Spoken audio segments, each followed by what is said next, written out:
Hello, everyone. My name is Rick, and it's my Mind Over Your Matter. And yeah, surprise, I'm back. Here next to me is my special guest interviewer for tonight, Jessica. Hey, what's up, girl? Hello. How you doing? Sorry. I'm doing good. Yeah. Enjoying this retrograde day. Happy retrograded day. Yes. It's gonna flip. We're gonna start flipping and get crazy tonight. Um, Pretty much gonna do an interview on me and my past. And Jessica was selected to interview me by me. So if you guys want to check her out, she'll give you the information where Yeah. they could check you out. Do you want me to say it now or Yeah, yeah, you could tell them. you can find me at empirical.guessologist@gmail.com. And we'll go ahead and post that in the descriptions below. And we'll put all the details and where you can get in contact with Jessica. Yeah, I decided I wanted to do this show as a special show, as my welcome back to YouTube show. It's pre-recorded, so there's no interference with the chat room or any stuff like that. But we will premiere the show, and we'll premiere it live, so you guys could enjoy. It's something that's going to be very interesting for everyone. For those who doesn't know me, you're going to get to know me personally during this interview. And yeah, Jessica. So whenever we're ready, where you're ready, I'm ready. Hope you're ready. Yes, I am. I'm so sorry about that. Nah, it's I okay. had I don't know if it was the same one, but I had a beetle like fly into my eye. So Yeah, I really thank like your pigtails. Like for real, you. they're like I want to roll them up like Princess Leia. Like for real. No, it's just kind of going for a natural look today. Yay! It's very like Yes, I want to say thank you for this amazing opportunity to interview you. I awesome. Thank you. I mean, really thank you, appreciate thank it. you, thank you. I appreciate you.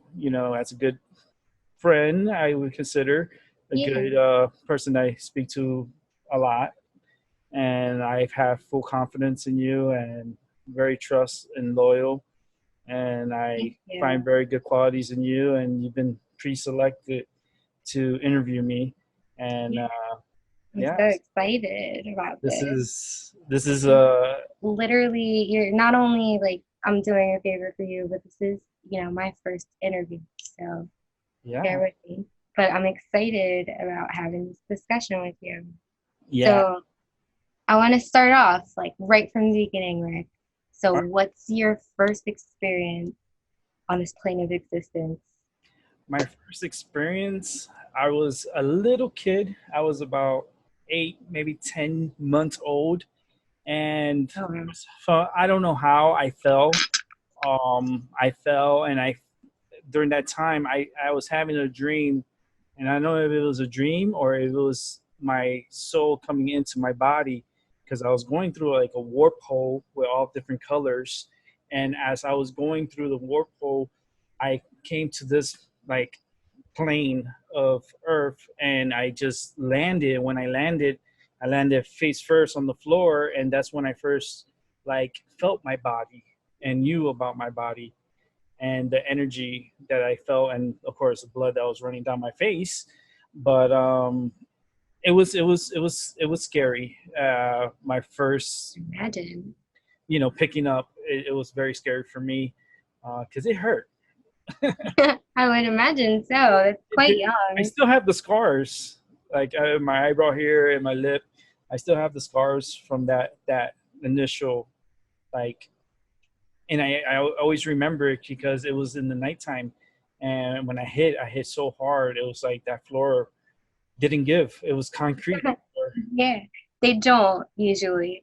Yeah, and I luckily didn't like cause like majorly harm to myself, but it Yeah, kind of like woke my soul up. I felt like my soul traveled, astral projected into my body, and like it's like this. It's hard to explain. It's like this. It's like it's an energy, you know. it's I know it's my soul, but it's like it feels like a strong energy just overwhelmed me um, that night, and I cried a lot. I remember that, um, but I ended up being okay, and and that's going way back. I was like 10 months old. Yeah, I mean, that's pretty uncommon. Yeah, like I remember growing up, like as from 1 years old all the way up to now, like my memory comes in video form. So Mm. it's like all I have to do is pick out the year and then input it and then just download it and play, and I see everything that happened. That Like, is a odd way of putting it, but it kind of does hit the nail on the head sometimes. mhm. Because I would say things like from way back when, and the only person that would know this is my mother. Mm. And I would say like I know a lot of things, and I would just have to probably do it on another show and just list all the stuff that I remember, and Yeah. that way she's gonna be astonished. She's gonna be like, how the f do you know all this? You know? Yeah, because Like, you did kind of have like a topic, right, that you wanted to talk about, the main theme. yeah, So we'll jump right into the next one, if you don't mind. yeah, go for it. So what, that being your first experience, so what was your first experience with something outside of this plane of existence? Like what we would consider metaphysical or something that's not there. Well, I had an experience with the Ouija board when I was a little kid. I was about Uh, 7 years old. When I between 6, 7, actually, I was turning. Yeah, I was about 7 years old when I Pretty young. yeah when the Ouija board was presented to me. It was not mine. My parents did not buy it for me. Okay. It belonged to my cousin, and I really did not know what it was. And before she had brought it to my home, I was left over at my aunt's house to be babysit, and my cousin was there, and she was like, "You want to play a game?" And I'm like, "Okay." And she had the Ouija board, and I didn't know what it was. I just saw as letters, yes or no, and numbers and goodbye. And I was Hmm. like, what do you do with this? Is like she's like, you could talk to spirits and they talk back to you. And I'm like, as a little kid, I didn't know what that was. But when I put Hmm. my hands on the how you call that the the for the Ouija board, the I guess it's like the puck or the Yeah, I don't know the technical name I for don't it. know the technical name for it. It's one of these. It Yeah. says Ouija Yeah. board on it. Right. This is how Um, they direct the I answer. I don't know how you call this. It's a viewing, I guess. It's a device, whatever. And when I put my hands on it and I just like close my eyes, all of a sudden I would feel the puck move, Hmm. and I wasn't moving it, and my cousin wasn't moving it neither, and it was moving by itself, and it was like weird questions she would ask, and she was using it for not good. She was just using Uh, as a opportunistic type of questioning, like for her to know, or like for me, I didn't have no questions. I was a little kid. I was just like, just put my hands on yeah. it and just go with it. And countless times we played it, and I mean, my goodness, when every time I went over there, I was like always playing with it, and I wasn't playing. I was just put my hands on the puck, and then my other cousin would be writing the letters down as it's going, and she would make out like sentences and answers to Oh, our questions. wow. Yeah, and it was very So, talkative, very talkative. do you remember what the questions were, or do you want to talk about Um, that?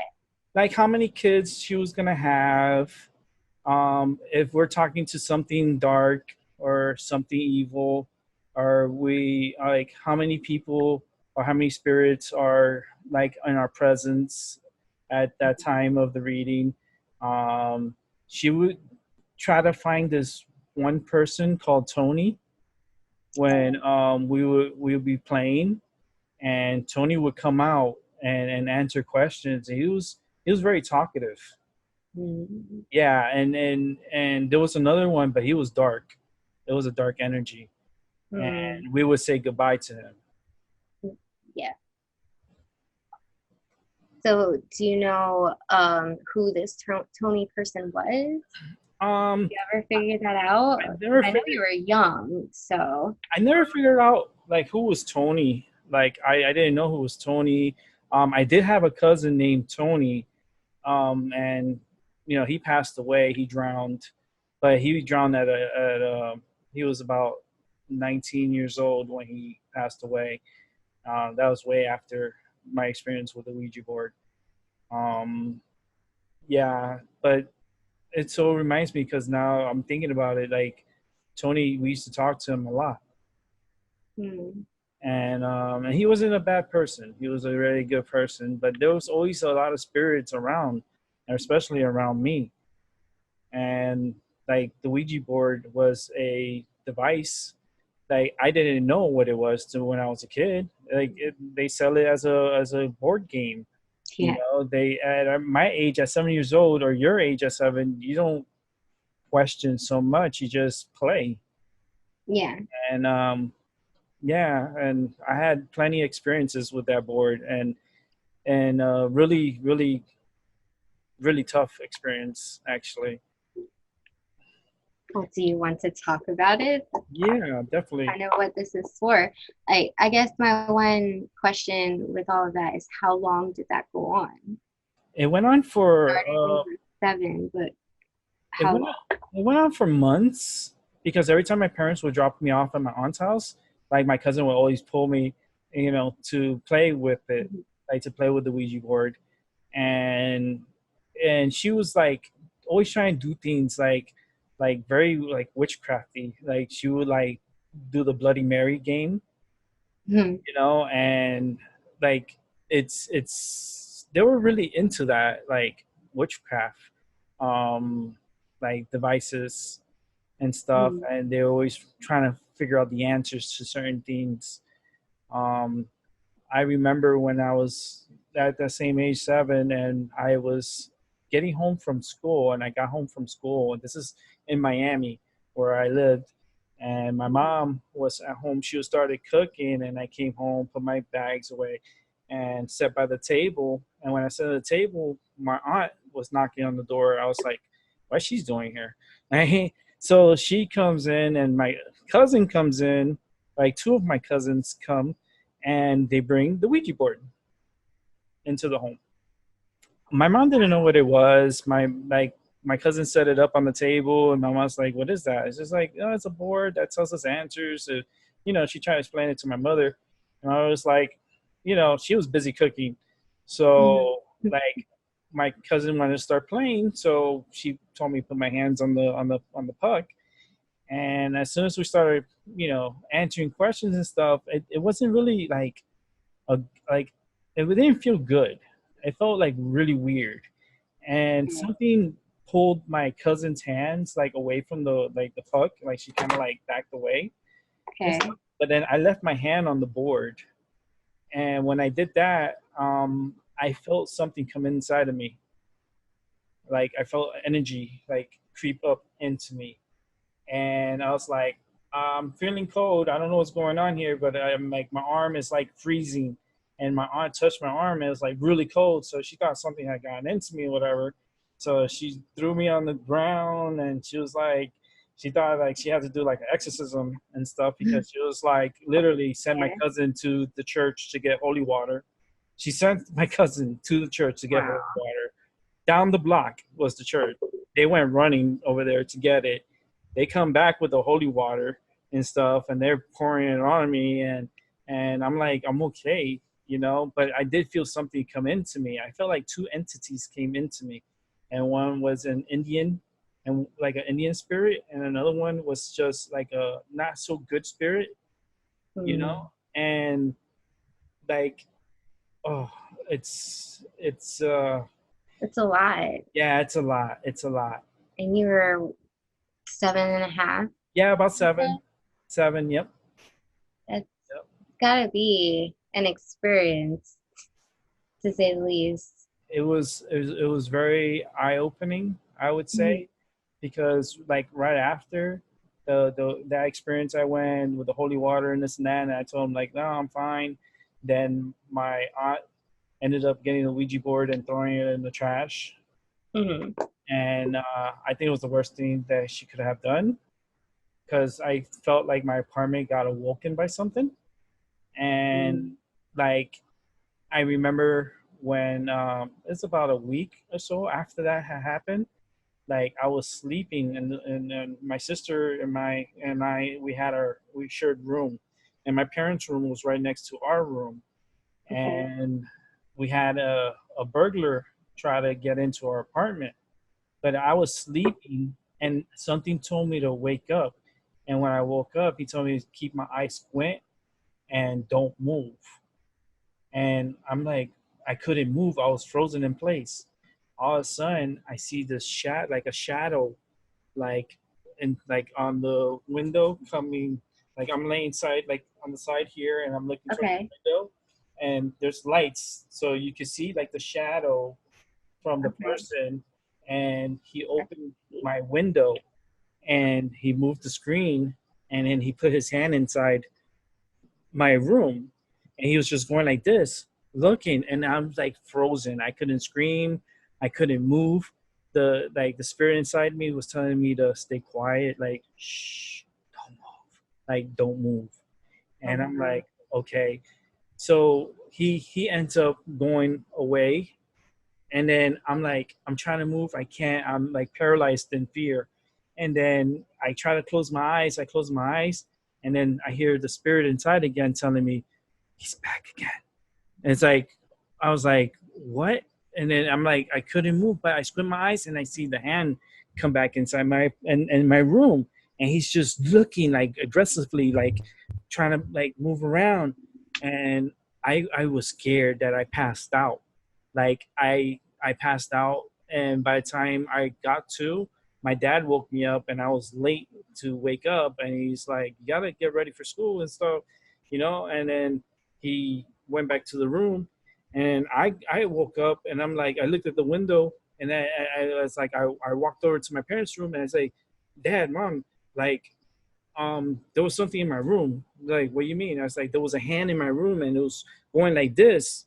And they were like, I like, you're probably dreaming that like we have bars, they can't get in. I go, I'm telling you, there was a hand in my room. So my dad's like, all right, go ahead and brush your teeth and start getting ready because you got to get to school.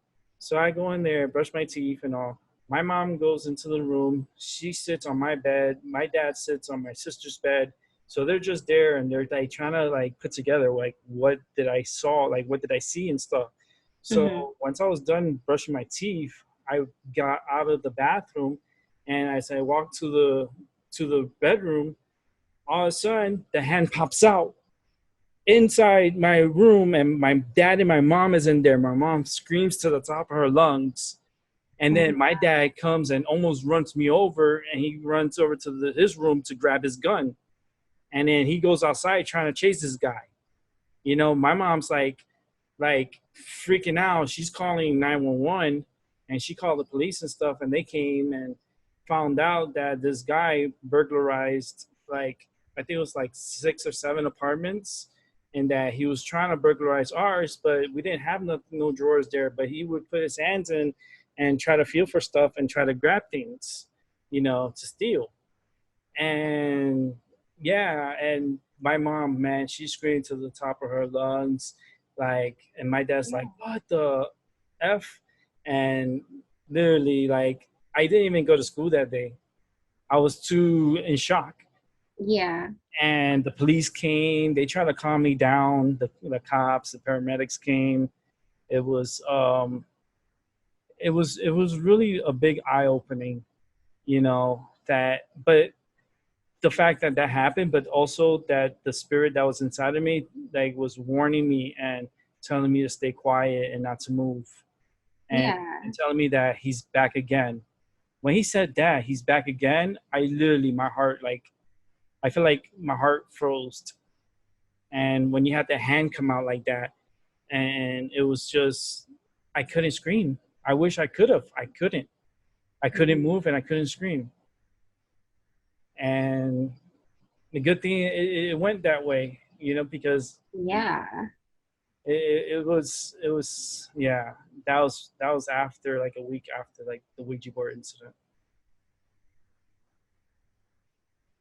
and So and that really awoken a lot of my gifts too, like the gifts of sight, the gift of like seeing the dead, like seeing ghosts, seeing like spirits, like voices. I would hear a lot of voices. And we'll talk more if you have any more questions. I yeah, know I my mean that was I was letting you go on because that was kind of my next question is, was that the only experience or did it kind of open the door per se to more instances that happens? You kind of started answering that already, it but truly I want to know, yeah it was there truly any more throughout your life? yeah it truly Like opened the what door. I know you do, but Yeah, like with the New York trip. Like yeah, when I went to, like, my parents sent me and my sister to New York, and my mom also went. yeah, And you mentioned that before. So how old were you when you went on this trip? I was about the same year. I was about That same year? yeah, seven Oh, 7 years old, around the same year. It was summertime, okay.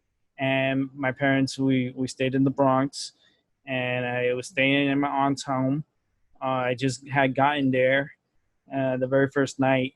I had Hmm. an experience in the apartment, and it was something that was I'd never seen in my life. But when I saw it, it looked so real, and it was a spirit of a little boy. And what happened was that day I had gotten to my aunt's house and I was playing with my cousins and stuff. And at nighttime when we fell asleep, we all fell asleep. Like all the cousins were in one room, my mom was in another room, and stuff like that.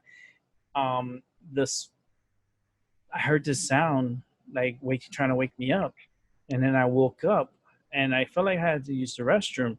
So I was like, all right, I woke up, and then I look down the hallway, and I look out the fire escape, and I see this little boy standing there, and he was wearing a white shirt, blue shorts, and he was holding a beach ball. It was like a beach ball, and he was That telling, seems kind of odd. yeah, and he was telling me, "You want to play?" And I was like, I needed to use the restroom, so I was like, I gotta use the restroom. I went to use the restroom, and then I Yeah. washed my hands and stuff, and then I come back out, and I looked to the right to see the little boy was gone. He wasn't there, and then I was like, I just like brushed it off, and I went back to sleep. When I woke Hmm. up in the morning, my mom woke me up, and she was like, Rick, you gotta get ready. We gotta, you know, so and so. That's why I told my mom, come over here. So she came to the room. And said, I gotta tell you something. She's like, what? She's like, I saw something. She's like, what you saw? I told her I saw a little boy standing outside the fire escape wearing this white shirt, blue shorts, and he was holding a beach ball. He was asking me to play. And Hmm. my aunt overheard the conversation, and then she came like, "What did you say?" Like came to the room and said, What did you say?" I go, "I saw a little boy in the fire escape, and he was asking me to play with him." And I described the little boy to her, and it was a white boy. And Ma was like, "Okay, I need you brush your teeth already?" I said, "Yeah." It's like, "Oh, all right. I made you breakfast, so go over to the kitchen. You have a breakfast sandwich, and eat that up, and we're gonna get going." So as I was walking away, I overheard the conversation between my mom and my aunt, and my aunt was like, I thought I was going crazy," and my mom was like, "Why?" "Because I seen that little boy too," Hmm. and my aunt thought she was going crazy. I She would see see. him all the time, and she was like, was getting scared because it's like she kept seeing this little boy. And then I saw the little boy, and it was like it was like a confirmation, like to her, like, holy shit, you saw it too. Like Yeah. nobody else could have seen it, and I saw it. And my mom didn't let me stay there that night. She told me I had to stay at my other aunt's house. So they sent me over to my other aunt's house, and in the middle of the night, there was a phone call, and then we found out that the apartment that I was staying at caught on fire and burned down, and then How long ago? everyone that was inside was taken to the hospital. And that was just the same day at the nighttime, because my aunt told me that I couldn't stay there, that I had to go stay with my aunt because of the spirit and stuff. So I guess like the spirit kind of maybe got them mad that they didn't let me stay there, and I always believed that the spirit burned down that apartment. Oh wow. It Yeah, was that day, that night that she didn't let you stay there. It yeah, caught fire. yeah. Oh, Yep.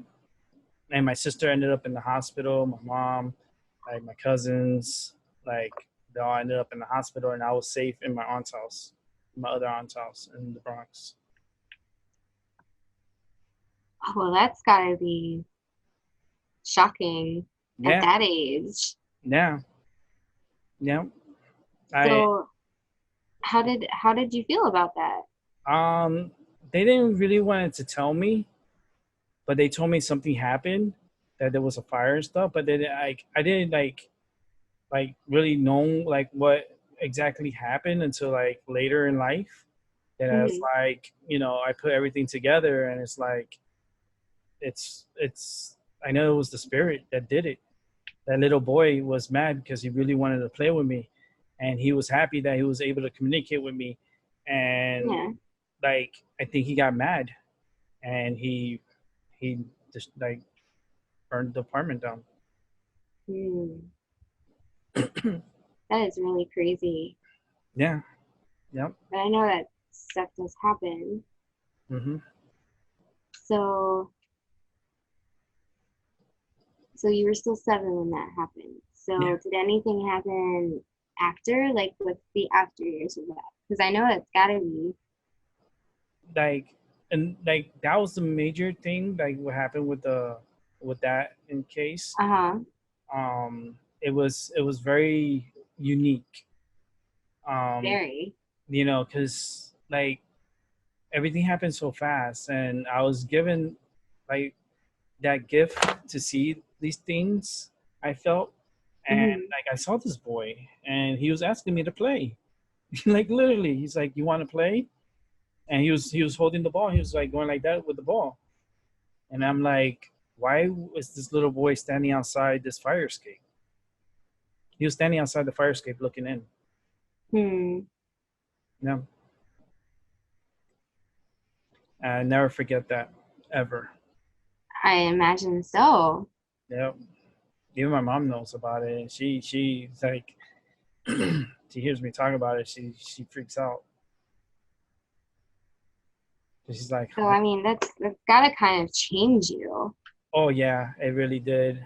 It really like opened up like that sixth sense of mine, and like the gift of listening, hearing the spirits, and then Mhm. seeing the spirit.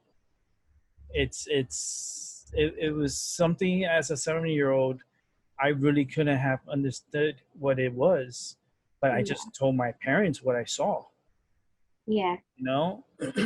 And it was very unique things happening. Like the few weeks before, I had a burglar trying to break in to the apartment, and the next thing you know, I'm like seeing Yeah. ghosts, I'm seeing spirits. And it's so like, oh man, it was so clear too. And he had this like blue glow to him. It was like a bluish glow. And he was a little white boy. Hmm. Yep. He just asked me, "You want to play?" Hmm. I'll never forget it. Did they ever find out who he was? No, they really didn't like find out who he was. Well, the apartment was burnt down, so Yeah. like my aunt had to move, and say like I don't know. like I didn't see the apartment. I only Mhm. saw it one time and it wasn't good. Yeah, So like the whole trip was kind of messed up because of that fire. I would imagine so. Yeah. You know, having people go to a hospital or something like that, I guess that would kind of change the trajectory of a trip. Mm-hmm. Um, My dad flew up and everything because he had to come and get me. yeah, And it was a hard trip, that trip. And like other things, happen to me, but it's like it's each part, it's like a story. So it's like yeah, it's uh it's an awakening, I believe. And I do believe in spirits and energy and like ghosts and stuff. Yeah, I believe in that energy. yeah, because you've had, firsthand experience Oh that yeah. can't really refute, especially when they're vivid like that. Oh yeah. So, going into your later years, let's say your teens, how did this ability progress, if you want Well, to call it that? like after like the Ouija board and stuff, like Yeah. I learned that I could make the sky rain. Like I used to say, Really? I used to make it cry, like the sky make it cry, because like I would look at this one tree and then look at the sky and look at the tree and look at the sky, and then I would wish for it to rain, and sure enough, it would rain and it would pour. And I used to do that majority of the time, and majority of the time, every single time, never failed me. I would make it rain, and it was just weird, but it was so cool because Yeah. I felt so much power as a little kid, like being able to make it rain. Yeah, it almost feels like a superpower Yeah, per se. I would just look at the clouds and just make it rain, and it's, I would just focus on it, and then look at this. There's this one particular tree I would look at, and it's so weird. Even when I was growing up as a like teen, um, Yeah. we we had a really bad hurricane in '92. Um, it was August 24th, 1992, and this was Hurricane Andrew.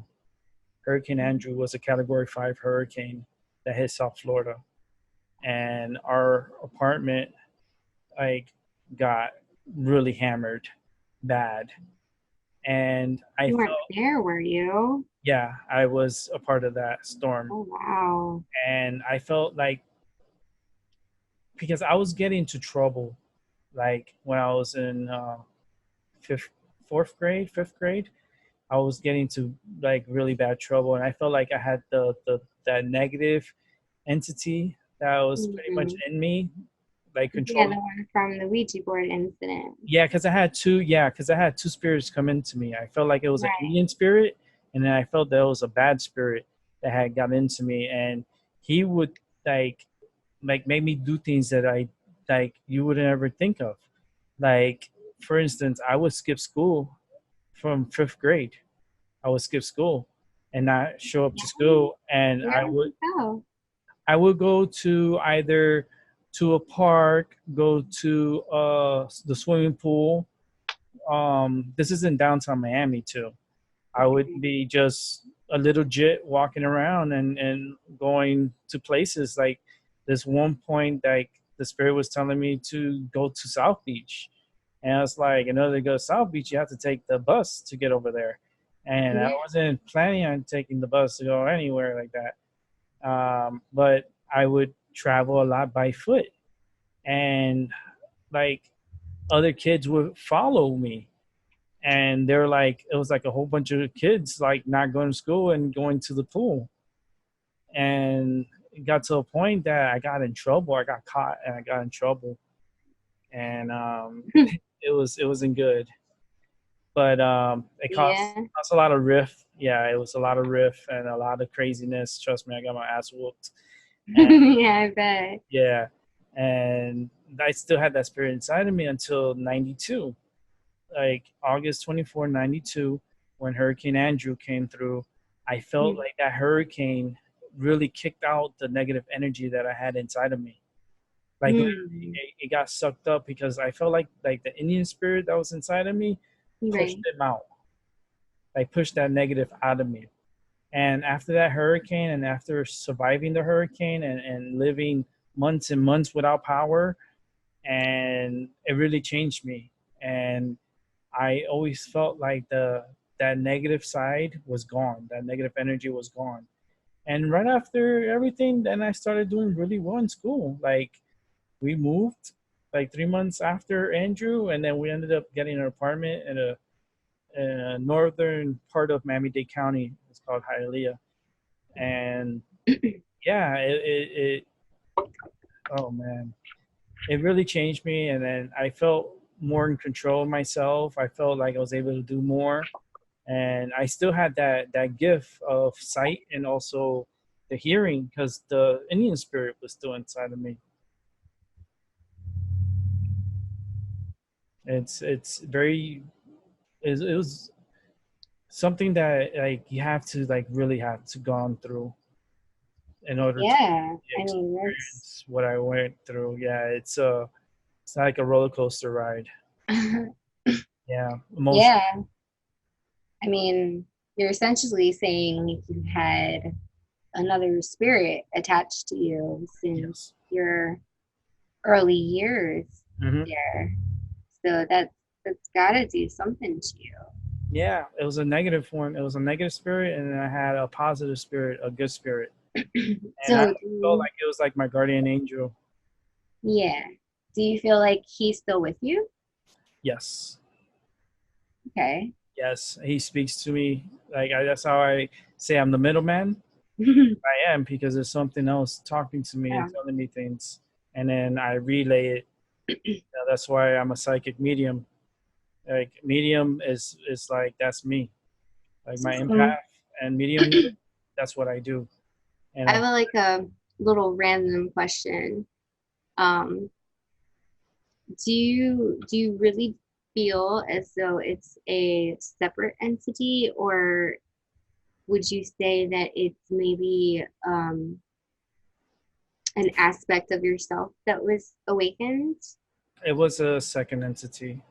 Okay. There was two. There was a dark, and then it was No, a, the I'm talking about the Native American one. no. He was a good one.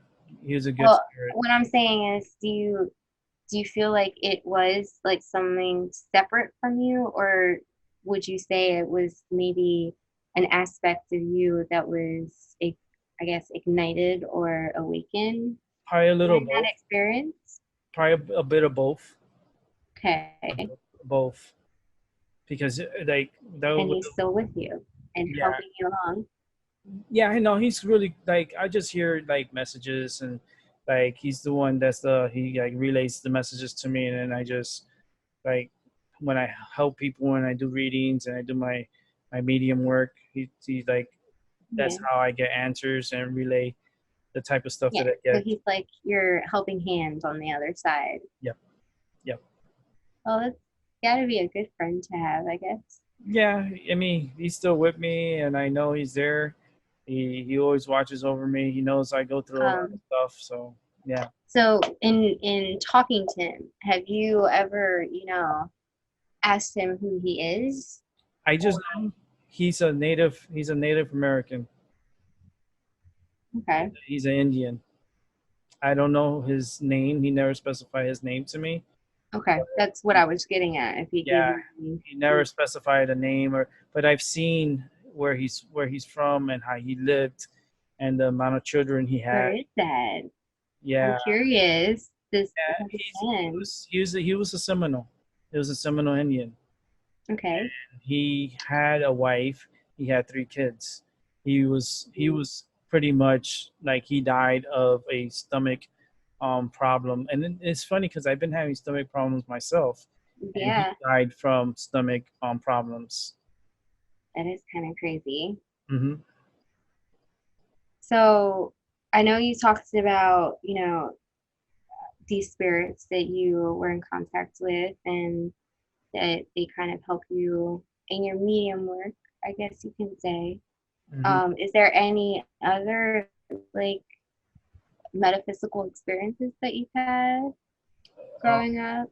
growing up, um, Like, I know you spoke about being able to control the weather, but is it just that, or is there any other aspect that kind of blossomed out of this? well, the gift of hearing and the sixth sense of seeing things before it happens. Like I would know things before it So, happens. like clairvoyance. Yeah, very clairvoyant. And Like when did that was that always the case, or when did that develop? that developed, I guess, when everything started like with me as a child and growing up with, and going through the Ouija board and all the stuff that I went through. Hmm. It kind of like forms this gift of mine, and Yeah, it's not easy to talk about because it's something that I just deal with on a daily basis. You know, yeah. until this day, I still deal with it, and I know I'm So, protected, and I'm protected. He protects me, yeah, and I feel like it's my guardian angel, and I just know. He reassures me of things, and he does give me the sight that I can see things before it happens. I can see it from my dreams. I see it like when I predict these earthquakes that just happened. I predicted these earthquakes. yeah. You did, A lot of and things it does do that. that come to me, like voices that I hear, I just relay it and I try to say it out loud, so that way it gets documented, and then you see what happens. Yeah. So I know I mentioned this before, but that's gotta change your how you perceive this plane of Yeah, existence, what we call reality, or however you want to word it. it's Like, so it's like the how did dimensions. It's like okay, so that's how you see things. It's yeah, not kind of just is. a linear. It's Yeah, it's not like a linear, but it's dimensions, and mhm, spirits are always around us. The energy is always yeah, around us. It's okay. like your cell phone. Like the signal is always around us. You don't see it, but it's there. Yeah, almost like it's the frequency Hmm. and you just gotta tune in to it Yeah, it's like that tuning way. into a radio, like on a dial. It's just like that. And Yeah. once you get connected, you get a good clear station. You can hear clearly. Yeah, that's how I see it.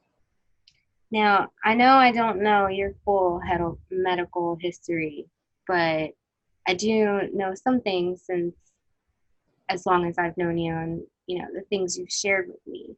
And I do know you've had more than one near death experiences. Do you want to talk about those? Yeah, And sure. like when did the first one happen? How old were you? Like what happened? The the first time it happened to me, it was in I would have to say it was around 2012 Mm, that happened to me, that I had my near death experience, which they revived me back. They had to they coded me code blue, and mhm. chest compressions. I was foaming out of my mouth. Eyes were rolled back. Um, these are what the nurses are telling me, exactly what happened Yeah. to me. They took me to the CAT scan to make sure I had brain waves.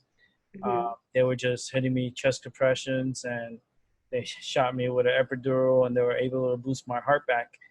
And that's when I heard my guardian angel tell me, "It's not your time to go yet. Keep fighting." And it told me three times. After the third time, "It's not your time to go yet. Keep fighting." I woke up from my coma. Mm. It was a mild coma, and I really like it was an eye opener. And then the second time it happened, it was up here, and the first time was in Florida. The second Yeah. time was up here in Connecticut, and that was I think it was 2017. Oh wow. Yeah, and Mhm. I went into the hospital because I had an issue, or at a it it was, I needed a colonoscopy at the time, Mm-hmm. and Okay. after they had the surgery and the test, like everything done, they sent me to recovery. I was still like out of it. Then my heart stopped, and Mm. all I hear is people screaming "Code Blue," and I hear like the "Code Blue" announcement overhead, and the I felt someone on top of me giving me chest compressions, and I had no response. They tried to check my eyes were rolled back. My heart stopped. There was a team, a whole big team, come in screaming, grab the crash cart, and the doctor. I could see everything, but I'm looking at everything from above, like as Okay. I'm down there and they're working on me. I'm looking from above, and I see the doctor getting the paddles ready, and he was like, got the epidural.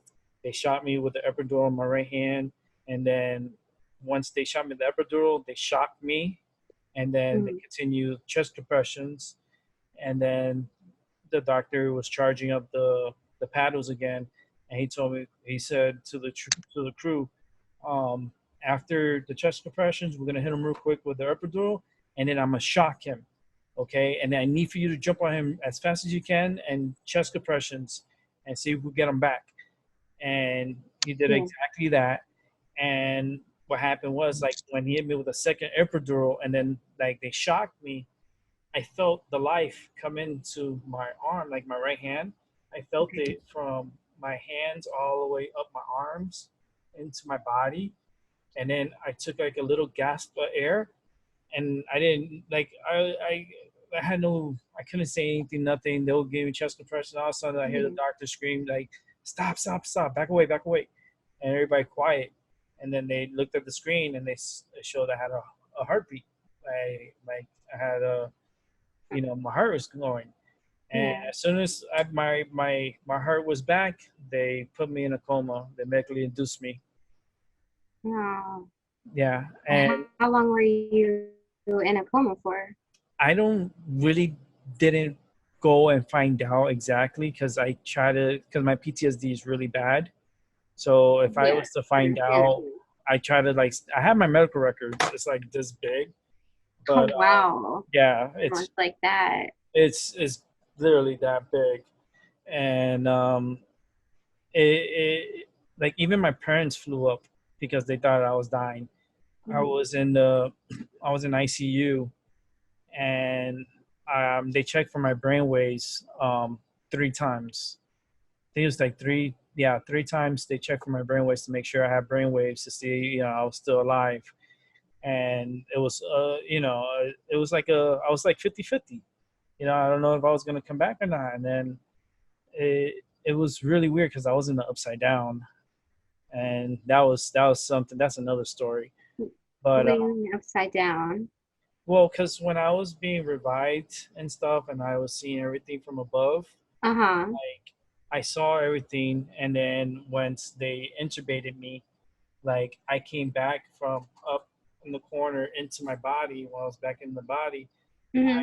once they put me in a coma and intubated me, then I was stuck in the upside down, which the hospital was like completely empty. It was kind of like like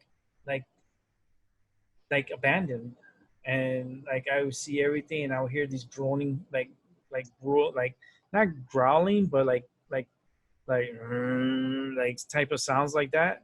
And this is while you were like In a coma. in your medically induced coma. This Yeah, is what you experienced. yeah, yeah. I would Am I hear. following correctly? Yeah, and I was try to hide from the sounds because it was really strong, and it was Yeah. like it wasn't something that, like, kind of like the Stranger Things.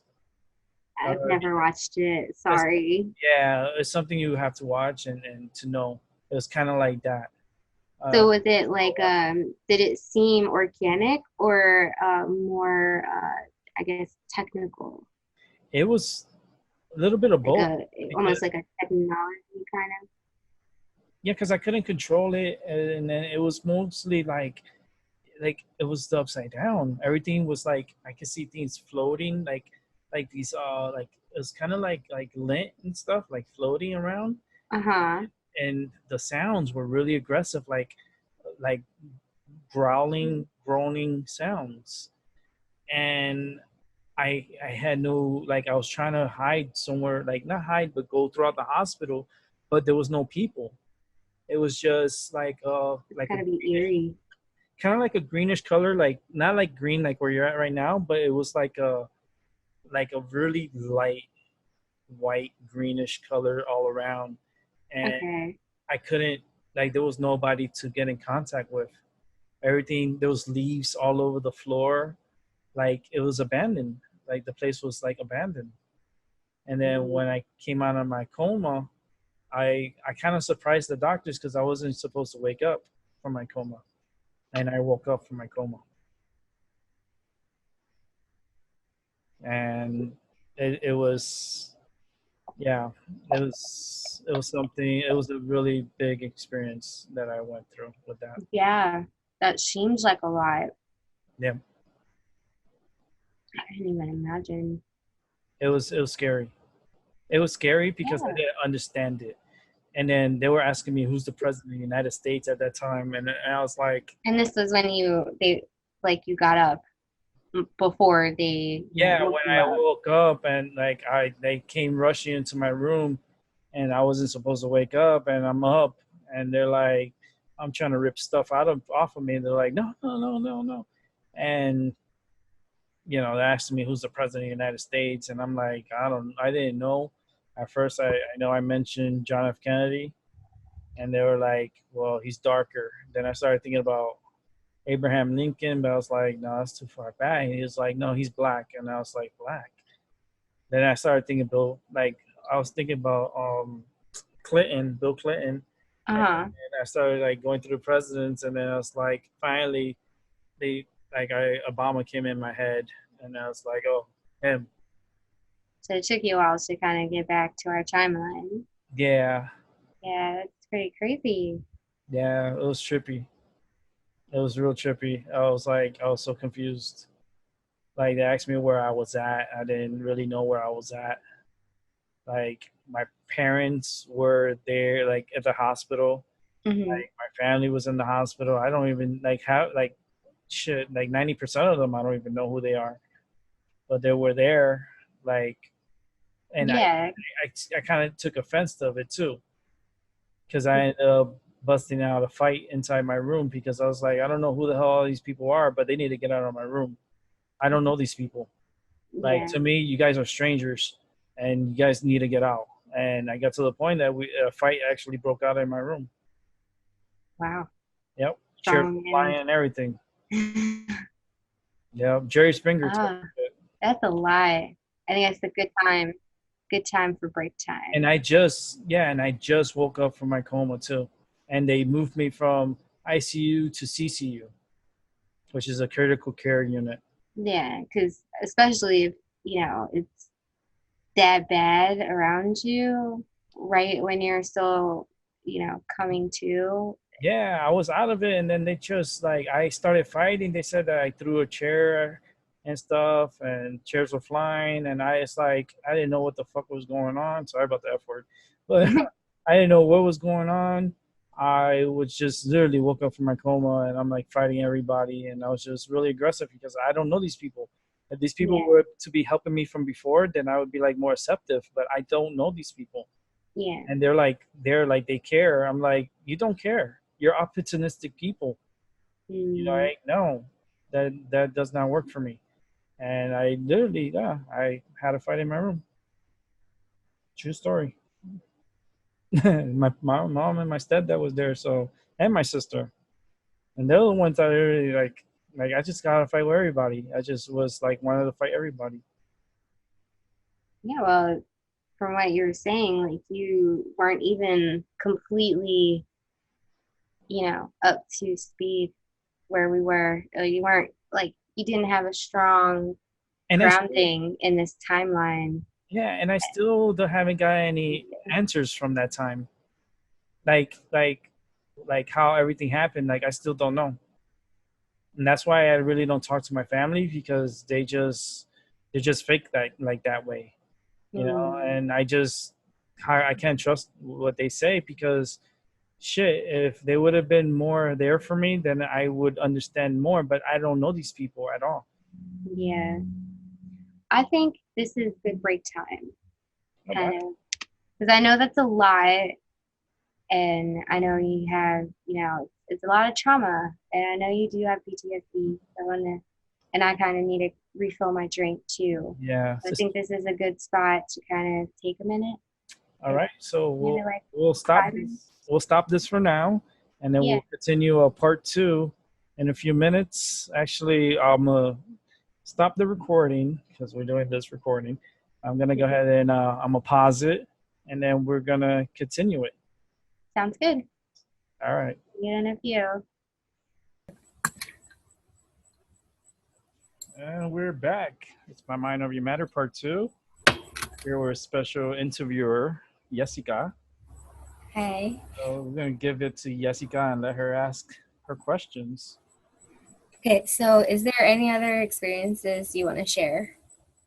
A lot of experiences, especially I recently. know, right?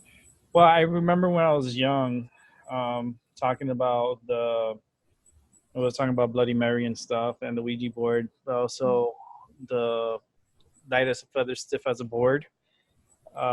It's a chant, and it's five individuals that hold you with just four fingers. It's basically two fingers and two fingers. You put it underneath the person, Yeah. and they hold each side, and all of them say, "Is light as a feather, stiff as a board. Light as a feather, Uh, stiff as a yeah, board." I'm familiar. Did it work? And for me, yeah, I levitated. I actually got as high as above my friends' heads. Like Wow. they were holding me like this, and I was above their heads. And I was at a party at that time, and someone was like, "What you guys are doing over there?" And they took their hands off of me, and I fell to the ground. That's crazy.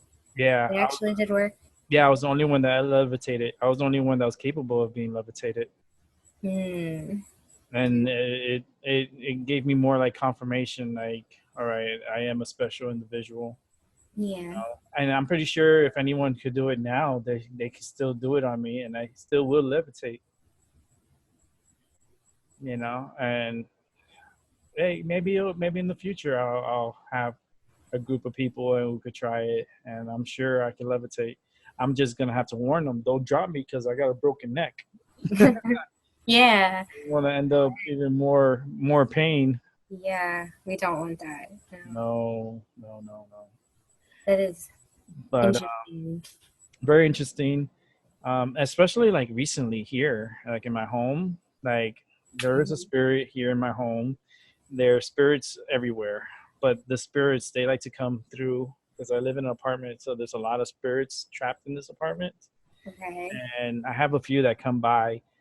And the other day when did the dishes and I put the cup in the dish rack, and the cup magically like got out of the dish rack and was upright on the counter. And I'm thinking, how did that happen? I was like, it kind of freaked me out. So I put the cup back onto the dish rack, and I come to lay down in bed. My cats are laying down with me. I hear this sound again. So I go to the kitchen, and the cup is back on the counter. Yep. And I was like, impressive, but Yeah. not so impressive, because if you would have done the dishes and done things around the house, then that would really impress me. But the energy and able to come off the dish rack and be upright on the counter, and when it Yeah. was on the counter, it was pretty much like forcefully like on the So you counter. heard it. Yes, that's what made me go to the kitchen to see, and I see the cup back on the counter. Wow. Yep. It doesn't scare me, like stuff like that doesn't scare me. Like if the cabinets were to all open, it doesn't scare me. Like that's just asking for attention. And the Yeah. spirits, you got to have them in check. You know, you got to put them in check that you're the boss, you're the one in control. Like you're here now, you're in control, and you have to demonstrate that to them and let them know that. Because if not, they just take advantage of you, and that's why you have all these like hauntings and you know wild stuff happening in homes. And it's Hmm. because they really want attention, and they're just being pretty much like passed up. Like they don't pay attention, and that's when they start interacting and start doing things. I see. Yeah. Yeah, I do like house calls where it's like do investigations in homes that are paranormal, that Hmm. they have spirits inside the homes and stuff, and I go into the homes and I do investigation, and then I cleanse the home and I sage the home. And I've done an investigation a few months ago, and Yeah. I'm still going through the recordings because it was a very long Mm. investigation, and it's only me. And the majority of the time, I've been really sick because with my stomach and stuff, and issues with my stomach, and all these alignments and retrograde and Yeah. all this everything that's happening. It takes a really big effect on me.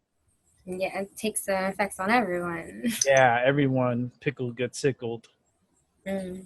and it like when I was in the hospital last week. I was in the hospital for a week.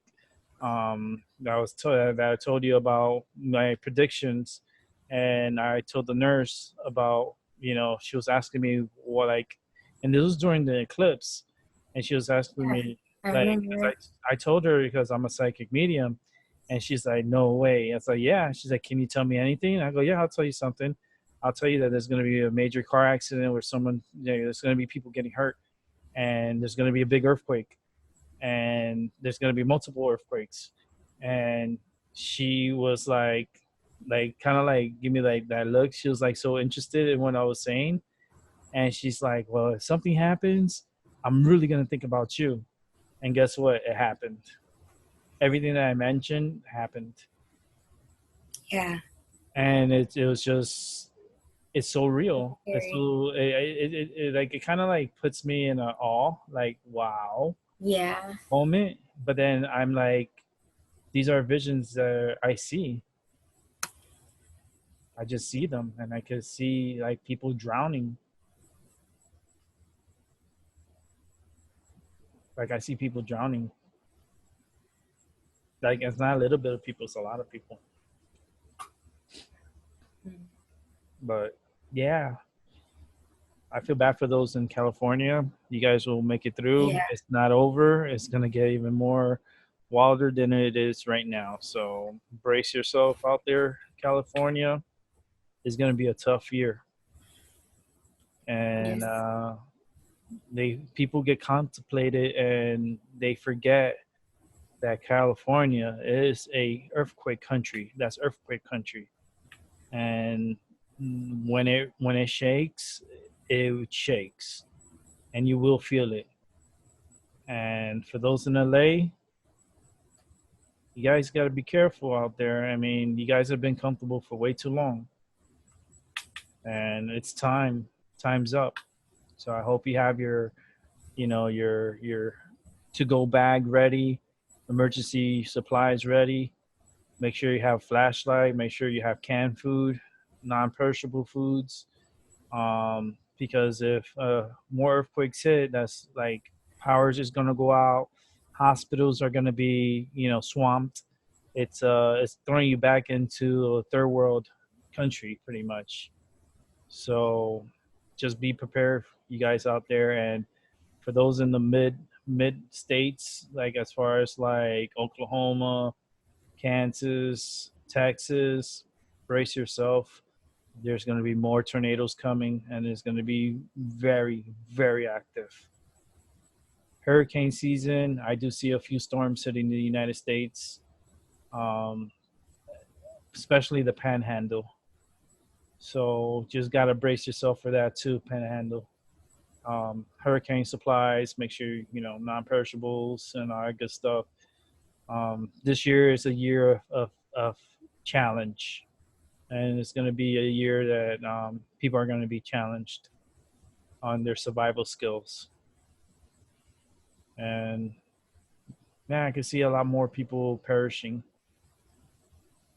You know, I still see something coming from the sky, like something's gonna come from the sky, and it's pretty good size too. That's gonna come into our atmosphere, and it's gonna it's gonna waken waken people, like awaken people. Stop like all this slavery, because like work is slaves, is slavery, it's slaves. They just pay you and you take care of yourself, but you still have to report to a boss, to a company that owns pretty much you. So it's like it's slave work. And they try to keep the slaves in line. And if you don't do good, we're not going to give you a good review, so that means you're not going to get any extra money. So it's kind of like it's same thing, it's slavery.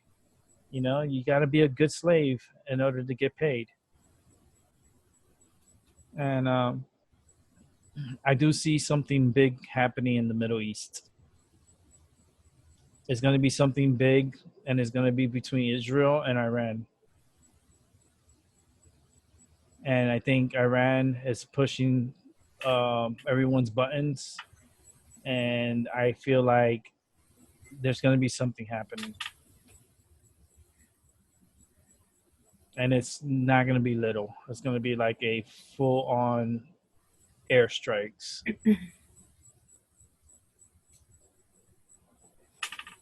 And I see a plague, a bigger plague happening in Africa.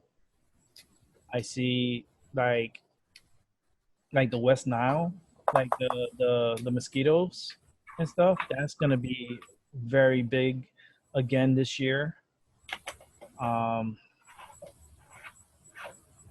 there's gonna be a lot of people are gonna perish. That's what I'm saying. I just see a lot of people perishing, and it's and I can see the plague. I can see a plague happening. I know there's going to be a housing crisis. I know there's going to be a housing crisis again, where like people are not going to be able to like afford the homes and stuff, and they have to, the banks, man, the banks is a mess. The banking system is it's so rigged. It's not even funny, and I just feel like the system is about to implode. And that's the day when the housing crisis and the food crisis, I could see all that happening. You I can see a lot of people I die. mean, I could kind of talk about that, but that's not what this is about. We could save that for maybe a Oh future yeah, video. yeah. Because I That's see, a really deep question. and that's how it is. It's like the visions come into me, and they come in Yeah, like a waves. that's got to be a lot to deal with. Yeah, because it's like you see all these like innocent kids like dying, Yeah, and it's famine. Like they're starving, and it's like kids are dying every day because of it. And I could see them, and I feel bad for them. Especially in South Africa. Like, it's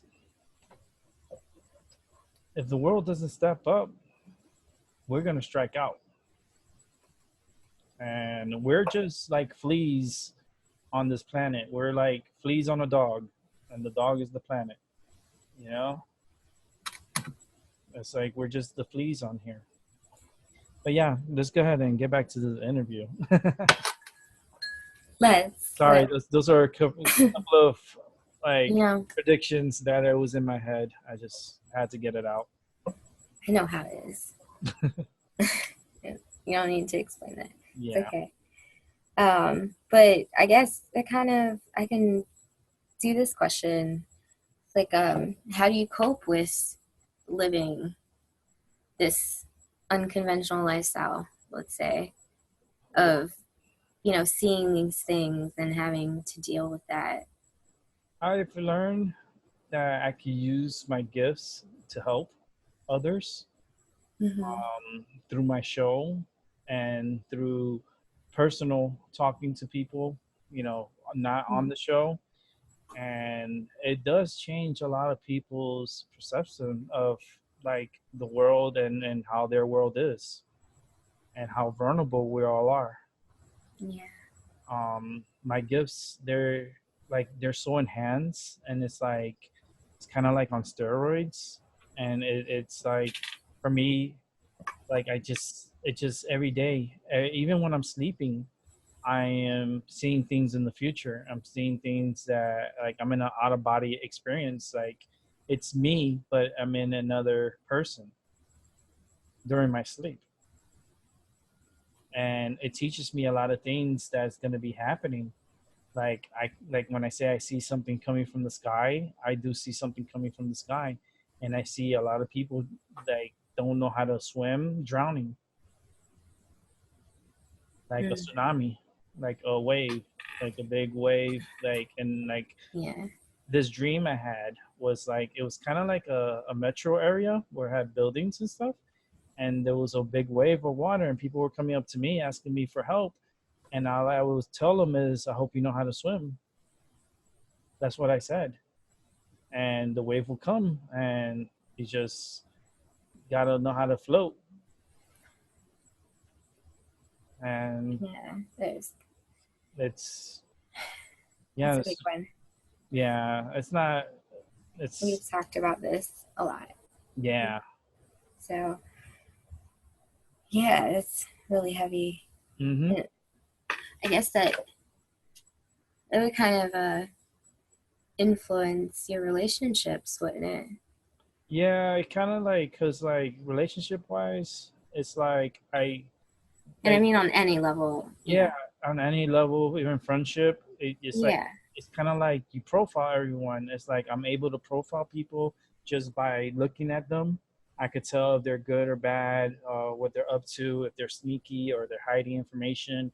Um, like I could tell a lot just by looking at a person, and it's Mm. just feeling that energy. I know if they're good or bad. And a lot of Mm. people come to me for that gift, and they'll show me their other half picture, and they tell me what you think, and then I would tell them like any information that comes to me through the picture. Mm. And it's kind of like a compatibility reading, Mm. where it's not Mm. so much like tarot cards, but it's like just looking at the picture and just letting her Mm. or that person or him know what that person's about and what to look out for. I do that a lot. That's quite Like interesting. a lot. I say a lot. It's like a lot. And So how does that translate with your family? Because this gotta be hard. it is. It's hard because like it's hard to talk to my family because it's like once you already see everything, you know everything, and it's like you're just trying to stay away because I'm so independent and so alone that I'm comfortable being alone. And like family, I like, since I could profile easily, it's like I can't trust them. It gives me that untrustworthy feeling, and I just don't depend on anybody, only myself, to take care of me. If they're not here now to help me, they're not going to be here later. So everyone needs to be independent and make sure they take care of themselves and be on top of Mm. yourselves, like I am. Yeah. That's the only way that you are going to be okay, is if you take care of yourself. Well, part of it. And it's hard. It's not. It is. A lot of people can't focus on doing that because they're so distracted with other things. But Yeah. if they were to like calm down and really focus, then they'll be able to see much better.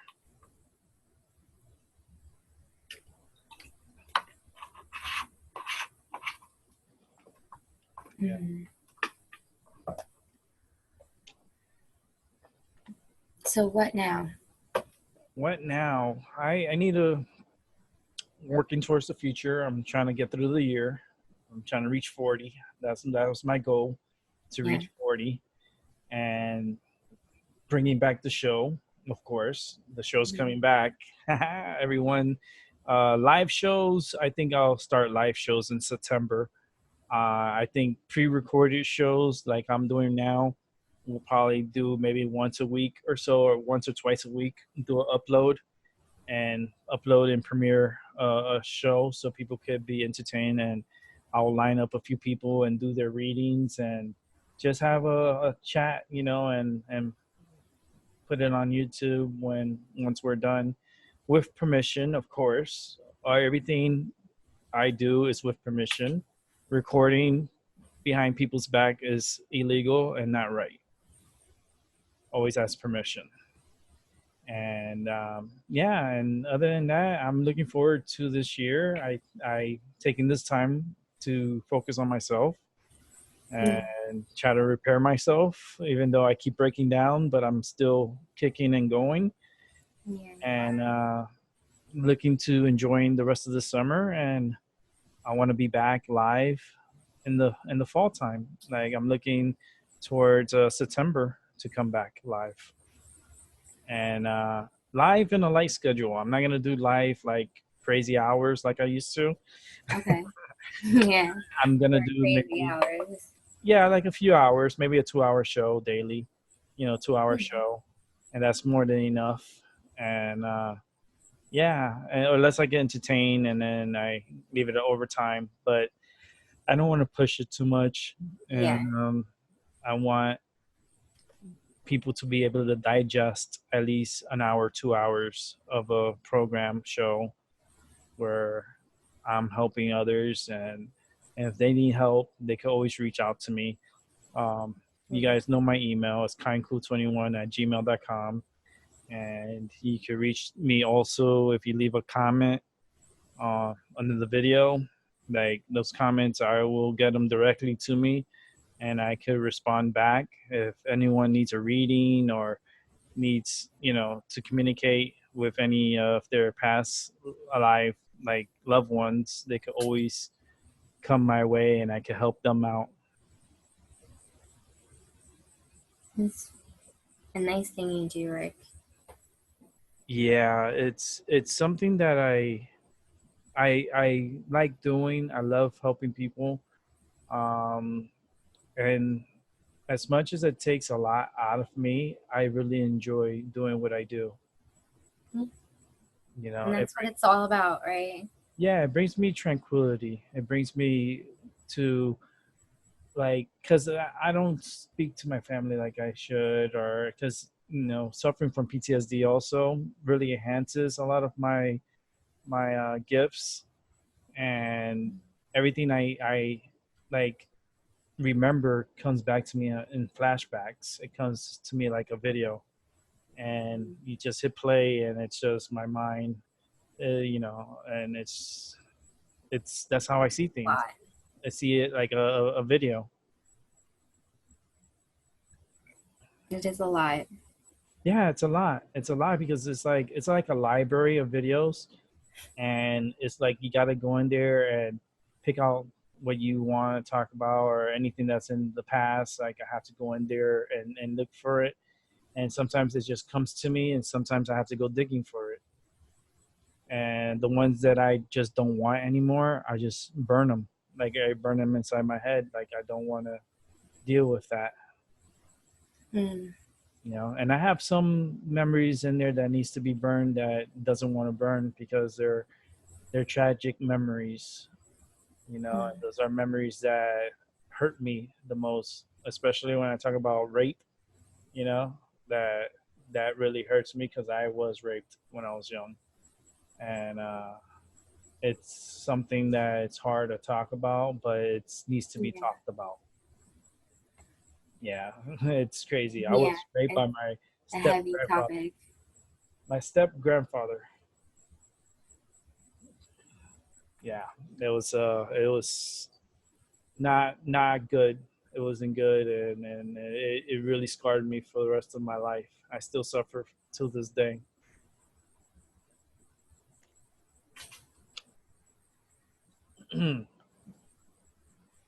Yeah, But that's gotta be tough. yeah, it is It tough. really is tough. Hmm. And having the person tell me, if you say anything, I'm gonna kill you and your family too. Yeah, very tough. Mm. But yeah, we could talk about that another time because it's like Yeah, that's that's a that's a big one. deep, Yeah, deep conversation. real deep. That's not what this interview is for. No, Maybe it another was, show. yeah, it was traumatizing too. It was so very traumatizing, and Oh yeah, that is a trauma. yeah, and I just that person, that individual is dead, and Mm. I'm disappointed because I never got the chance to confront him about it. But if I could, I wish I could go to his grave and just piss on it, and that would be my my happiness, is pissing on his grave. And people say, "Well, damn, that's harsh. If you guys would have experienced what I went through, I think I actually would be taking a shit on his grave. I'm being nice by just pissing on it." But yeah. Anything else you want me to answer? No, it's pretty much all the questions I really had, unless you want to add anything. Um, I mean, like I said, I'm gonna be bringing the show back.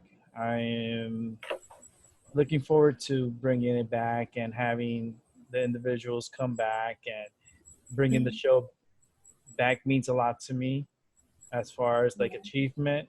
It's like another year I'm still here, and no one is gonna stop me from doing what I'm doing.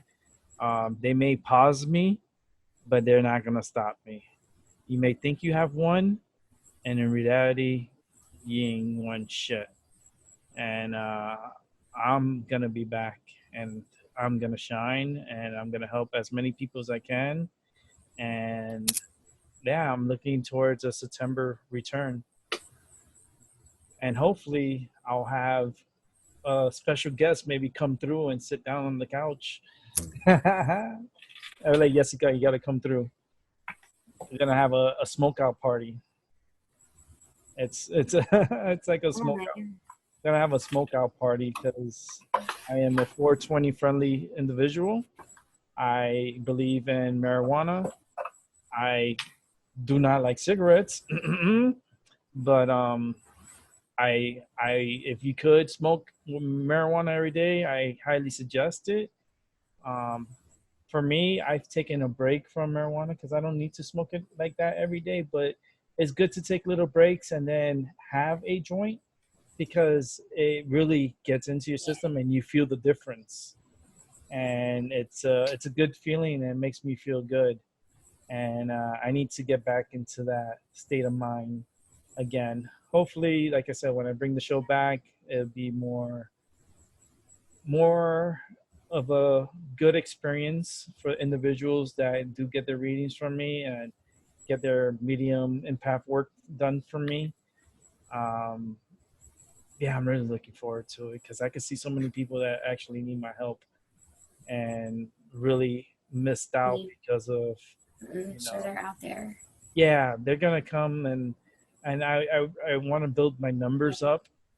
Right now I'm hovering over 300, over three something, and I want to exceed that. I want to bring the numbers up to thousands, and I'm gonna do it. And like I said in the beginning, now I'm just gonna pre-record, have everything recorded, upload it, premiere it, and I will, when I premiere the show, I will be in the chat room chatting with individuals and just getting their opinion. Okay. And I think that'll be a good method to start off with, and then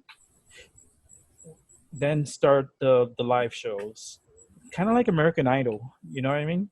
Or like one of these like America's Got Talent, where you have to, Yeah. pre-recorded stuff, and then until you get to the live shows. So Yeah.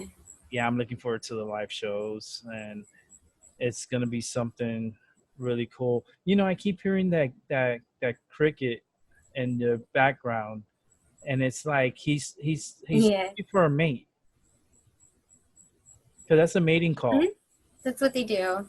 Yeah, Huh? they're horny little crickets. Let me tell you, because he's calling like I. All They right, do. that's another talent that I have. Like I'm able to communicate with animals, like all animals, like Mhm. cats, dogs, horses. Um, all animals communicate, and they have their own like language, and I'm able to understand their language and let any owner or any person know what their pet is saying to them. And yeah, I understand like animals, and my cats, like I said, they talk all the time. Um, very very affectionate cats. My cats are the That's best. part of, one of your abilities. But yeah, animals Oh, like they I, are the best. especially horses. Like horses, like I understand them. I hear them, and I could feel their energy, and I could like relay messages and what they're saying to their owners. And that's like so cool that I'm able to do that. And they talk like all animals, all insects, everyone has a voice. It's just how you like how you listen to like, and how you know able to communicate and listen. You have to listen. If you don't know how to listen, then Yeah. it's like you're losing the battle. And he's calling. It's a special call. It's a special individual that he's looking for. And I can hear the crickets. It's just so cool. I love it. But It's quite peaceful. yeah, all And animals. it's even more amazing. Like I've caught, there's a video of a cricket's call, like that mating call, like slowed down. Mhm. And it's beautiful. Mhm. So beautiful. Yeah, because I this is the out summer here. nights. This is when mating. They want to mate, and Mm-hmm. they they're looking for mates. And it's not only Oh yeah. one mate; it's a lot of mates. They're little horn dogs, and trust me, they're not faithful. Especially him. He's not faithful. The one that's chirping there. He's like, I'll take anything I get. Oh, but that's nature, and I think everyone needs to get in touch Mm-hmm. again with nature, and go on a nature walk, and Yeah. go on a stroll where there's beautiful Yes. trees, water, if you I could, recommend if it to everyone. yeah, a stream of water where there's constant water flow.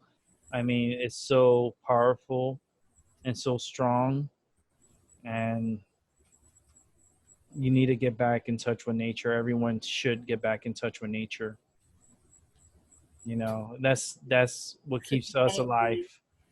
Yeah, and nature is Mm-hmm. Mother Nature really is angry at us, and she will get back at us, and she has the power to do it. We're, like I said, we're just a bunch of fleas on the planet, and whenever she wants to shake us off, she There's will a good shake us. analogy. Hmm.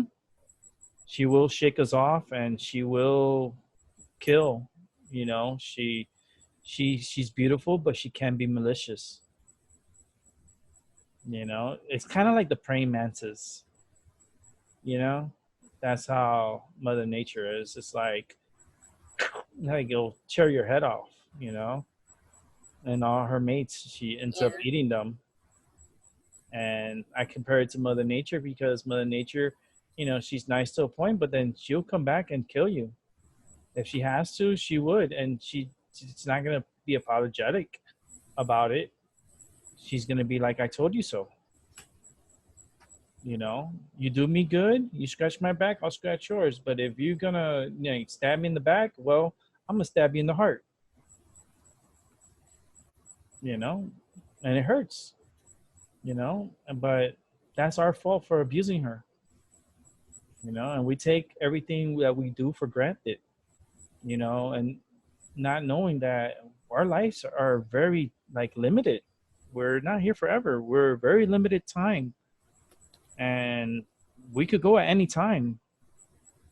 Like that kid that we were talking about earlier, the Cameron, um, what's his last name? Um, Voice, I think it is Boyce. It's his. He's a 20-year-old kid, and he was the kid from the Grown Ups and series, and good kid, and passed away young age, seizures out of all things, seizures, and he had a previous medical condition, and I kind of knew this like just by looking at his picture, I could tell he had breathing problems, and he had issues with breathing, and he died in his sleep, and the world is hurting because of his passing, and like me, it kind of like shocked me a little bit because he was a very good looking kid, and he was a very good talented kid, a good actor, and the good ones tend to go, and pass away soon. And 20 years of life, and that's it for him. Yeah, and I start thinking about me. I'm 39, So sad. and I'm still here, and he's gone at 20. So we got to take advantage of our time while we have our time here now, and that goes for everyone who's listening. Take advantage of our life time. That's why they call it a present, right? Mm-hmm. You have to take advantage of it. If not, it will use you, and it will pretty much abuse you and throw you out. And your time is, it's like I said, it's so fast. Time passes by so fast. You just blink your eyes and a second is already passed. Finishing the sentence is like 10 seconds already passed. So our today is our past, and we're trying to work towards our future. And in order to get to our future, we have to live today, and we have to live every day to get to But that. then again, they're all happening at the same time, and Yeah. it's only that one moment, and we just see it that way. Yeah, and there's a lot of things happening at the same time. Here in this finite space. Mm-hmm. And with this Mercury retrograde, it's going to cause even more problems. A lot more problems than what we're going through now. Well, yeah. But you have to. It's also about, not only about the outer, it's also about the inner. Yep. Making sure you're communicating properly. Mm-hmm. And addressing issues. And channeling the proper energy to get the proper answers to your issues. Yes, I believe in that. And in order to be able to do what I do, you have to really be focused and be clairvoyant, and it just comes to me in messages. And I, at times, will be confused by the message, but then when I express the message to the person that I was trying to talk to about, then they react a certain way, saying, "Wow, how do you know this?" It's like, well, because I hear it and I know. That's all I say.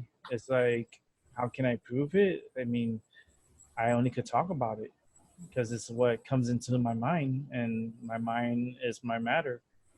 It's like my mind over your matter, because you guys have the issues, you bring it to me, and I use my mind to help others to achieve at least some kind of like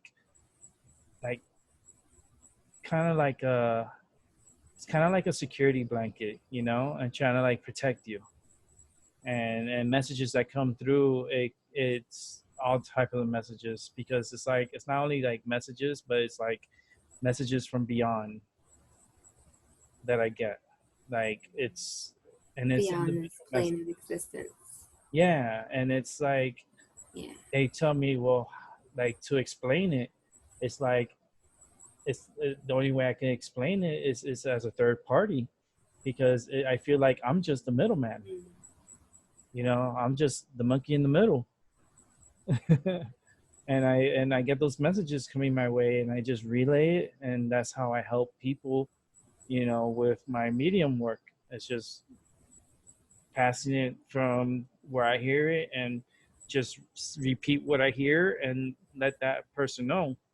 And I always get goosebumps because I'm always on point, and it opens up a lot of eyes, and like when they see what I'm capable of.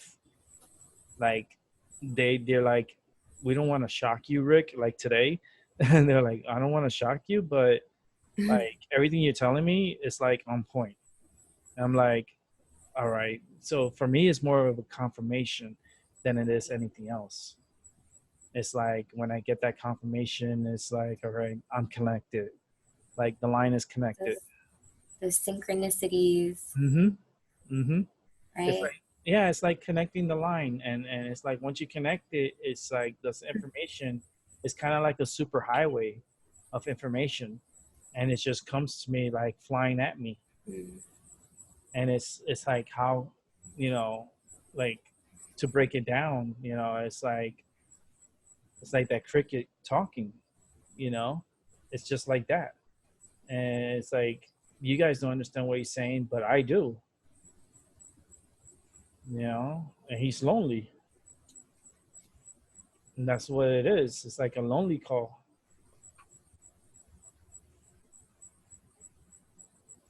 I'm not. I'm alone, but I'm not like lonely. But when you're alone, it's hard. A lot of people are alone, and a lot of people have issues.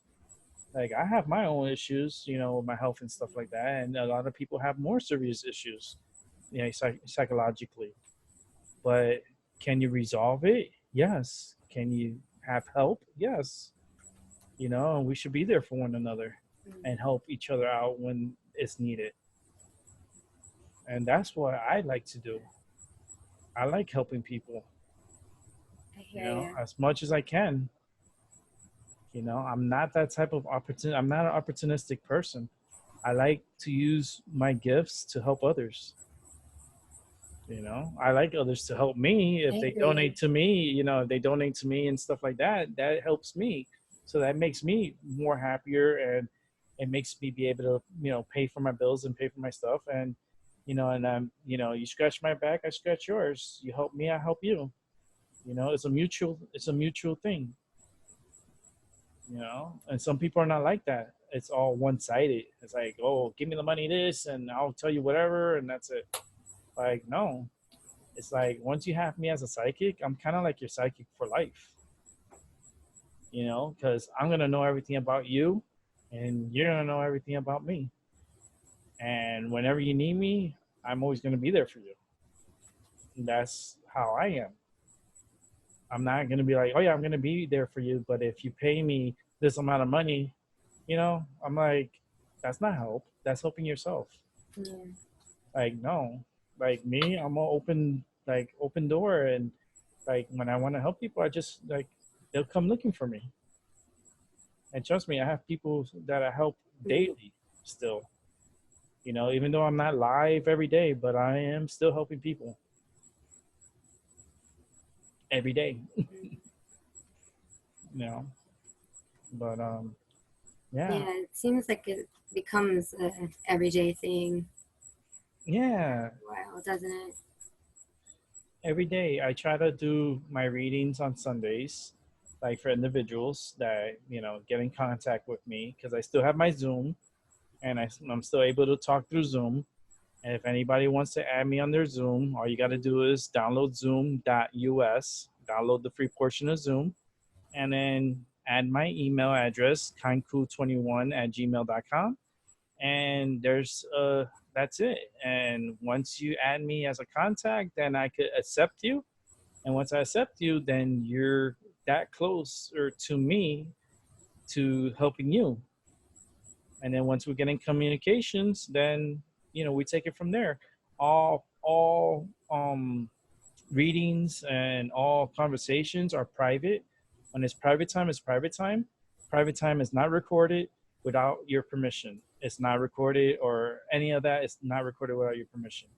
um, and that's, I value people's like personal, you know, like, you don't do things behind people's back. You always gotta have permission and be um, on on good terms for, as far as like what you want to do, and be straightforward, and say it. Like, if you don't want it to be recorded, like, I tell them first, like, it's not recorded, but if you want to record it, I can record it, and then I can send it to you. So it's like, it's an individual thing, but it's not like I'm gonna go and post it online and post it on YouTube without your permission. That's illegal. I won't do that. That's not the type of person I am. I always ask permission for everything that I do. And if I'm gonna do something like that, I gotta make sure I have permission. Like, that individual may not want to be on YouTube, and it's private. Why would you want to put someone private business as a public domain? Like, that's not how it goes. That's not right. When it's private, it's private. Private time is private time. You know, and I believe in that. Yeah, I believe in people's privacy. I do too. Yeah. Yeah. But other than that, I'm going to be available for readings. I did give you the information on how to get in contact with me. If Jessica wants to do her thing too, her information will be on the description below. And it's going to be amazing, getting everything back together again, and getting the show back. That's what I'm really looking forward to, is to the live shows. Really looking forward to that, because I feel like once I start the live shows, it's going to bring in so many people, and it's going to be amazing, and it's going to be very helpful. And I just want to help as many people as I can. That's it. That's very admirable of you. Oh, thank you. Yeah, it's just, that's something that I could do. At least, if this is the last thing that I do in my life, at least I did something that was helpful and positive. And I'm not a shy person. I speak my mind. When I say something, I stick to it. And if messages comes to me, however they come to me is how I tell you. You know, I don't need tarot cards to tell you what I need to tell you. That comes, the voices in my head tells me to tell you what to tell you. And that's how it is. I have 12 decks of tarot decks, 12. And yes, I could use every single one of them, but do I need that to tell you what I need to tell you? No. Like, my psychic abilities and my medium capabilities, it's live. It's as we're talking. It's in my head. I don't need a card to tell you what I need to be telling you. The I don't need that. But there's card readers, they're tarot card readers, and that's fine. Like, that's what they do, and they tell you a story, they'll tell you stuff. That's good. I'm totally different from that. I tell you what's in my mind. That's why my show is called My Mind Over Your Matter. It's in the title. But I think I always did like your name. Yeah, it's like well, and it's cool how I thought of that, because everyone used to tell me mind over matter, mind over matter, and I'm like, I understand it, but it's like, for me, it's like my mind over everybody else's matter, because everyone used to come to me with their issues, and have me listen to them and help them, to comfort them. And that's why I named it like that. My mind over your matter. Like my email, like is kind, cool, KINDCOOL 21 at gmail.com is because I'm kind, I'm cool, and 21 is the day of my birth.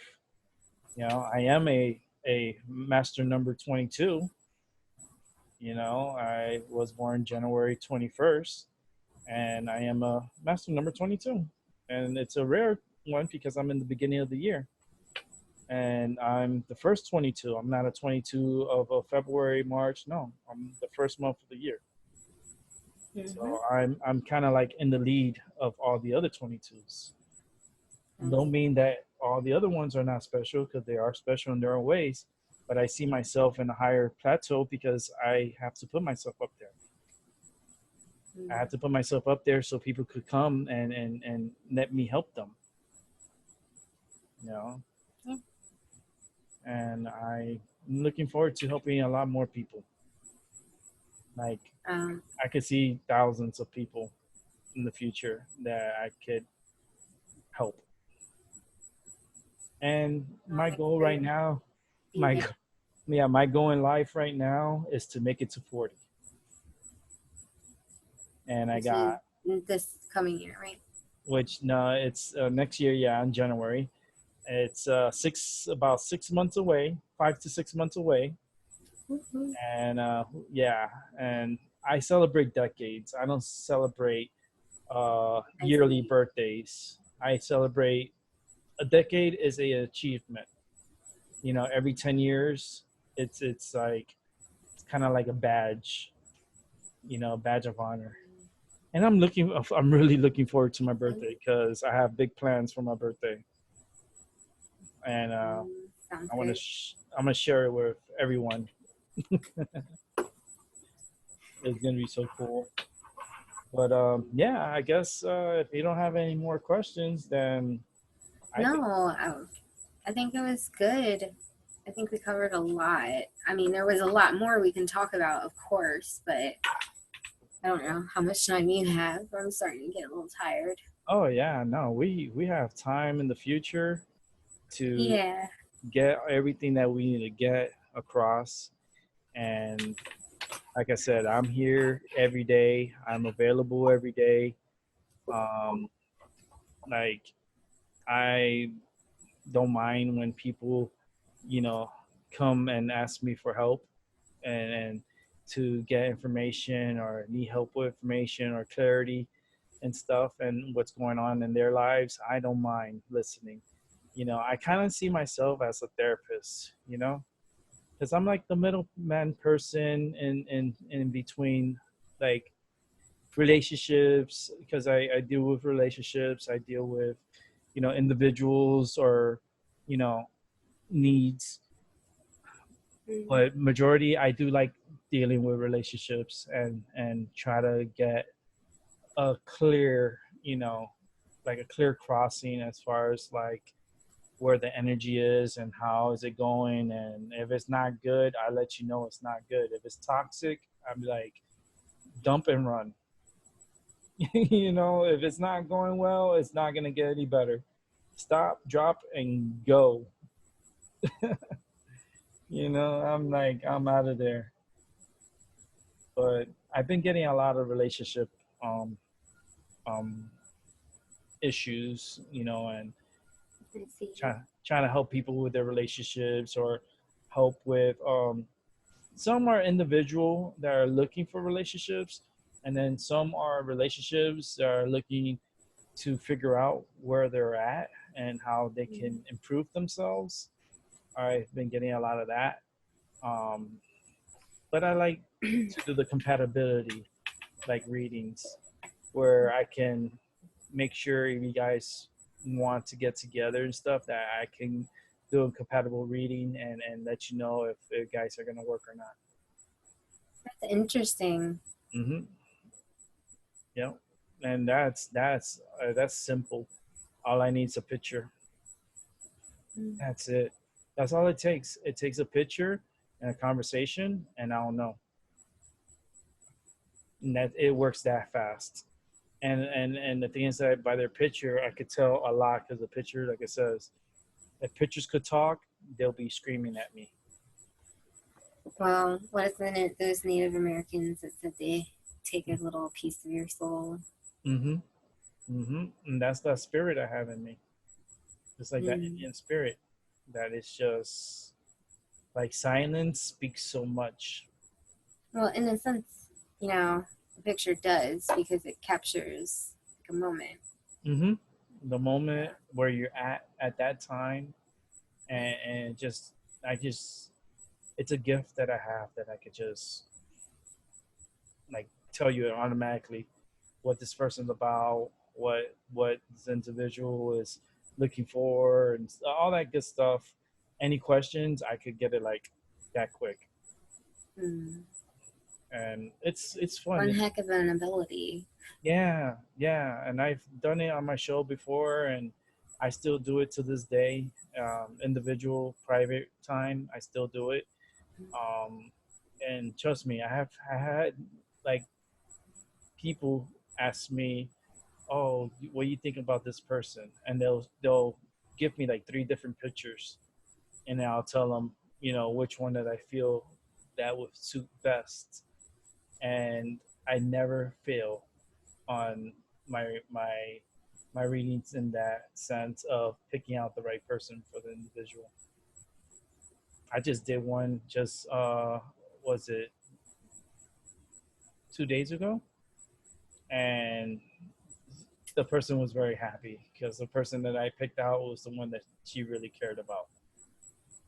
So it makes a lot of sense. Yeah. Yeah, It's gonna be very fulfilling. it's cool. That's what I say is cool because I try to keep it Yeah. cool, but it's like it's really cool, and I like I like peace. I like happiness. I don't like the knife in the back. Like I don't like the ton of it's just like I'm just looking at a ton of swords in my head. Like I don't want to like have all these swords in my back. Like no, I try to help. That's what I want to do is continue helping. And with that said, I'm gonna wrap it up. It was a good interview.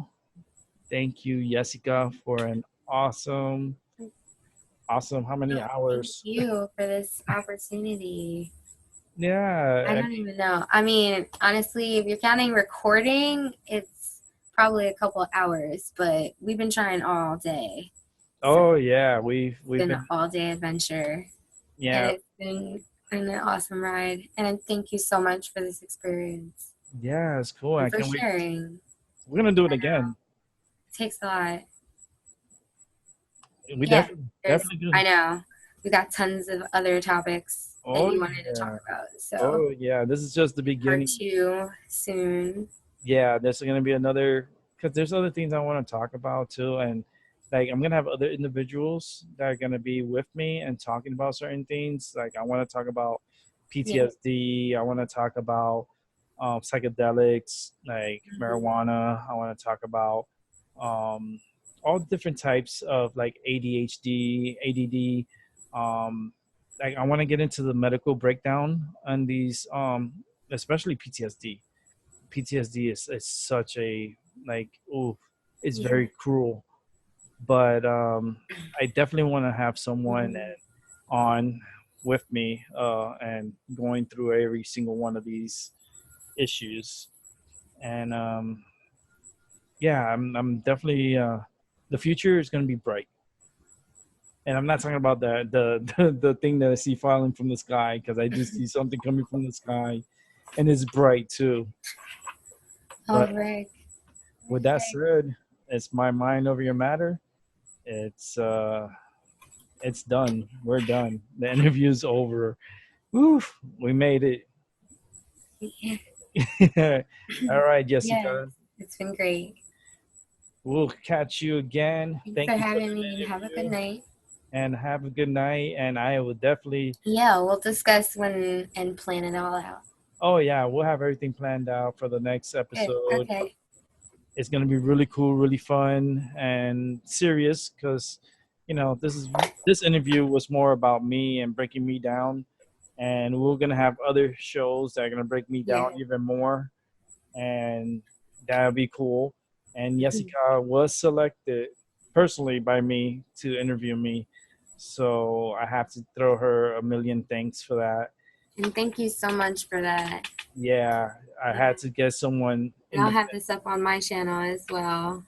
Yeah, we're gonna upload this on your channel, and you're gonna be able to interview. I hope in the future more people, more individuals, and I think it'll be really cool. Yeah. Something that you can look into. Mhm. Awesome. So with that said, Yeah. I have a couple people in mind that I'm gonna hit up, maybe schedule. So yeah. If anything, thanks for this opportunity. Have a good night. yeah. And thank you again. And with If that said, any what? it's my mind over your matter. Stay tuned. We're gonna have more videos uploaded for you guys to watch. I'm gonna try to do weekly shows, pre-recorded, premiered. I'll be in the chat room. Other than that, live shows will be starting in September. Until then, have a good day or good night. See you later, alligators.